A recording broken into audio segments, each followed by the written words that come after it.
Assalamu alaikum wa rahmatullahi wa barakatuh to all my brothers and sisters in Islam and also in humanity. Today's amazing fact was actually revealed on the first night of the divine revelation over 1450 years ago. When our beloved messenger in the blessed cave, Jibreel descended alayhi salatu wasalam with the first 5 verses of Surah Alaqah. But in the first 2 verses, Allah the Almighty and Glorious says, Bismillahir Rahmanir Rahim, اقرأ باسم ربك الذي خلق خلق الإنسان من علق. Recite in the name of your Lord who created from alaq.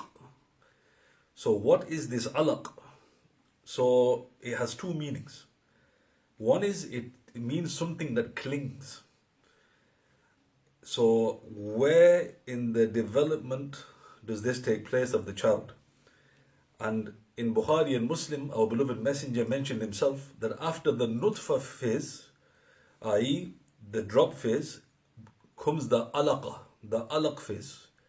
And it mentions that it clings to the uterus of the mother for nourishment, i.e. from the mother's blood. And this is exactly what happens at a particular stage of development of the fetus. So it's something that clings, which is absolutely correct scientifically. But another meaning is, alaq means leech. And Professor Keith Moore, he was astounded by this.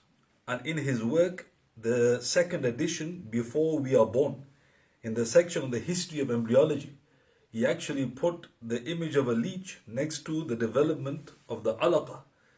And it looks identical.